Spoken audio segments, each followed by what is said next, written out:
I work really hard for the things that I buy and what fills my home and the trips that I go on with my family. So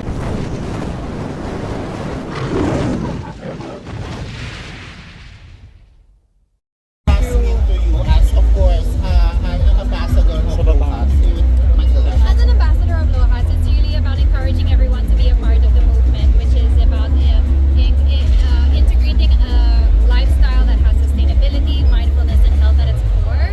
I'm really inspired by what Taiwan has really done and implemented in this Lohas movement, and I hope that here in the Philippines we can also encourage people to get involved as well. And what I love about it as well is showing that it's achievable. Hindi niya kailangan to be this very intricate, elaborate wellness routine. It's really about the movement to get outside, to become active, to prioritize wellness and health, whatever that looks like for you. Speaking of being healthy, I really love your running era na, Kat. Thank you so I've been much. checking your Who is she? Instagram. Grabe to, madalas na tumakbo sa Makati, sa Yeah. BGC.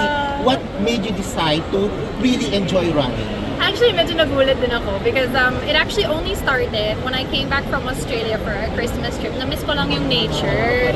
So, nasabi ko lang sa friends ko at sabi nila, ay, mag-UP na lang tayo. Ang daming puno dyan. So, that's how it started. I've never been a runner in my life. Before, hindi ko na talaga gets why people would put themselves through that. Pero ngayon, gets ko na siya kasi ang cool to see how your body adapts to the stress of running, from running maybe just 800 meters straight, as in yun lang ang kaya ko in the beginning. Ngayon, nag-8K na ako. So just like, I mean, yung goal ko, hindi yung maging marathon runner or anything, but I just really love being outside. I love, having that feeling that I'm moving my body, I'm healthy, and I'm with friends while doing it. So ang saya yan. Siyempre, Kat, ang dami namin gustong malaman as one of our celebrity top taxpayers. Ano yung masasabi mo sa mga issue na flood control? I'm also paying attention to the court hearings. I'm very curious to learn how the proceedings will continue to unfold, and hopefully there will be something that will be done. I'd really love to see that a hardworking Filipinos' tax money goes into the community to give us a better livelihood. And just like everyone else, very invested ako sa mga nangyari. Ito, baka you can share now or something. What can you expect? This universe is coming in just 2 months from now. I know, grabe, ang bilis na, Correct, November na. And I just came from Thailand, so I was reminded of the feels. I'm very excited for Adisa. I'm sure she's very deep into her preparations now, so I'm very excited for her. Siyempre, batchmates kami, so to see how she's grown and developed over the years has been really wonderful to witness, and I'm very excited for her. Feeling ko talagang ate ako. May participation ka ba? As of now, not yet. So let's see naman kasi laging last minute ang invitation. So let's see. I would love to be there kahit just to watch in the audience because again, I have a personal connection to Adisa and also to Thailand itself being the host country where I experienced my win, and hopefully we have Adisa experience very much the Ang same. daming na-inggit sa'yo. Grabe yung photo mo with Jung Hae-in. How was it bonding with one of the best Korean actors and Thai actors as well? Sobrang bait sila, very kind, very humble. It was a lovely 2 days with Tommy Hilfiger and Koh Samui, Thailand. So I had a great experience. And there's a lot of people say, oh, don't meet your idols, but they were very, very kind, very humble, and I have nothing but good things to say. Sabi, you were representing din the 1,000 Filipinos sa picture with Jung Hae-in. Kamusta naman? Tapos nakita ko ng mga comment, oy, Kat, may pila tayo doon. But I really enjoyed it. It was really lovely. You were introduced kanina na so many roles like advocate, singer, and everything. And also, in the future, sana actor. So, now that, how do you manage these roles po? I think I just always want to continue learning. I think that's one of the cornerstones in what I do. So I never consider myself to be a pro at anything, but rather a student at everything. So I just continue to try and expose myself to new scenarios, meet new people, and I really allow myself to be directed where I find myself loving what I do, which is why I think I still enjoy the work. Even up until today, being able to be an advocate because I really enjoy it. Being able to be a creative because I really enjoy it. So, yun lang. Kat, you mentioned kanina na yung sa commute, nakaka-stress siya, di ba? Going back and forth. Like, can you give us maybe a tip, like what you do when you're stuck in traffic? Oh my God, my car has so many pillows and blankets. So, kung hindi tulog, podcast or music jam na lang. Because unfortunately, I'm one of these people that I get really hilo inside of a car pag moving siya. So, I cannot be productive in the sense of being on my phone or on a laptop. So talagang having something to listen to or either sleep. Maybe yoga, meditation ng konti perhaps? I've never tried You never meditating tried? in the car. Must usually sing along, like karaoke na lang. Right. Or podcasts. Yun. Thank you. What are the benefits of running that you're Experiencing. Definitely the sense of community. Ang daming running clubs pala tayo, which is Yes. really wonderful to see that there's so much interest in the sport and communities being built around it, and that people are just very positive. Hindi yung tipong na pakakala ng ibang tao na sobrang competitive ang mga spaces. Hindi naman eh. I've met so many people that are just cheering each other on. Yung pinaka-last run ko was in Makati, tapos kasama ko ng ibang members ng run club, and they were like saying hi to everyone na nasabay din sa run, and it's like a big community. So I think I really love that aspect, because if you think about it, after work, we all go home to our families, but like that community aspect is usually allocated for once a month, once a week. So it's nice to see that people are really looking and creating those for regular occurrence. What are your pieces of advice for those who are running in the city? You know, it's hard to... Oh yes, please be safe. Try to find paths and routes that are safe and not passing very busy highways or crossings. And try to also just be aware of your surroundings. If you're using earphones, keep it maybe one ear loud or very low volume so that you're aware of the passing cars and trucks.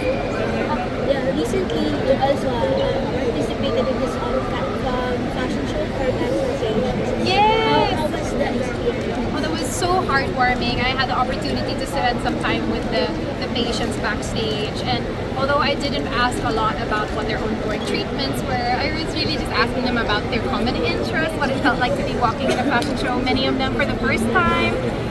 And it was just really wonderful to see that they were so brave. And the song that came out during my portion for Francis Xavier was "This Is Me" from The Greatest Showman, which, if many people know, like that's one of my anthems during my journey of going after my dreams. So to see the kids walking to that song, feeling so proud and really showing that this is who they are, brave, confident, despite the heaviness that they're going through. I was inspired. And so I think being a part of that event was one of the most inspiring things that's happened to me this whole year.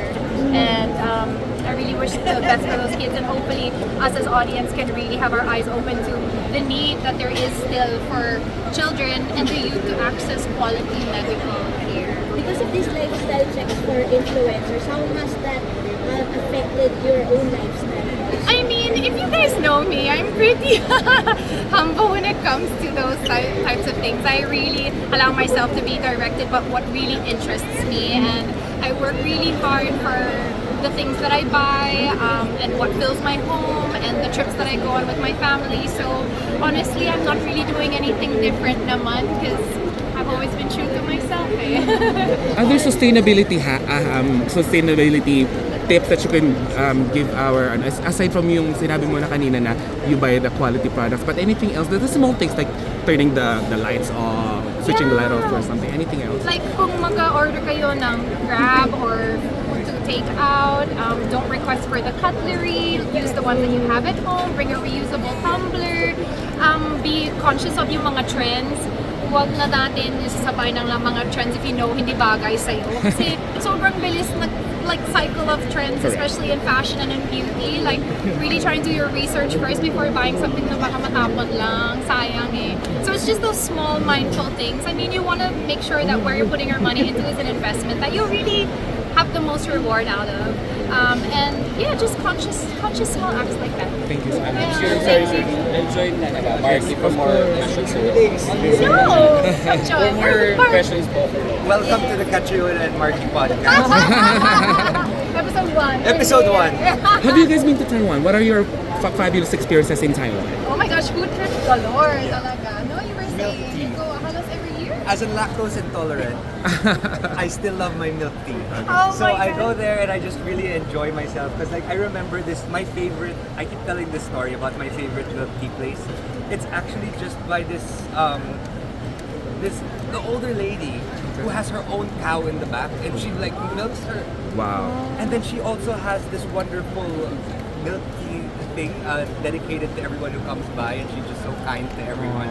So this was in Kaohsiung, I think. Yeah.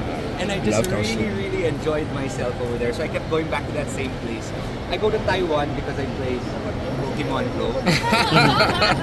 So I actually fly there with my own money to go and play with like the uncles and the aunties there. Sometimes they have like 50 phones. And they're already like seniors, but they're so healthy. I'm like, what is your secret? Wala, Lohas yung secret nila. There you are. Sana ma-adapt din namin dito, no? The answer is Pokemon. Last question. Last question. Hello, Ma'am Kat. Hello. Ano, Chinta? One more question po for Kat and Marky. It's been seven years since we last competed sa Miss Universe. And we were talking about kung gaano ang ganda pa rin. Starstruck kami. Yes. So, how do you maintain this face card ka? Oh, I'd like to thank my parents. No, I think I've always believed that even when I competed, like energy speaks louder than words. And I really, until today, 7 years later, I really enjoy what I do. I love being able to interact with people, work with different organizations, work with brands, and so I think that's what just radiates from me siguro. And I feel like people can feel that. But thank you so much. I'm very flattered by the compliment. Sana I continue to get younger as I get older. Kami pa rin. Yes. I've known Catriona since before her time in Miss Universe. And wow, what a beautiful person outside and inside. I remember when I went on my Mr. Universe journey, Catriona was always there and she really just supported. I didn't know anything about it. It was one of my checklists. She's just so kind, and that is a true queen. Someone who will be there for you. Kahit nandun na sila, they're always looking after the people who are just starting off and really pushing them to succeed. So, a round of applause for Yes. Catriona. Queen herself. Thank you so much, guys. Thank you so much.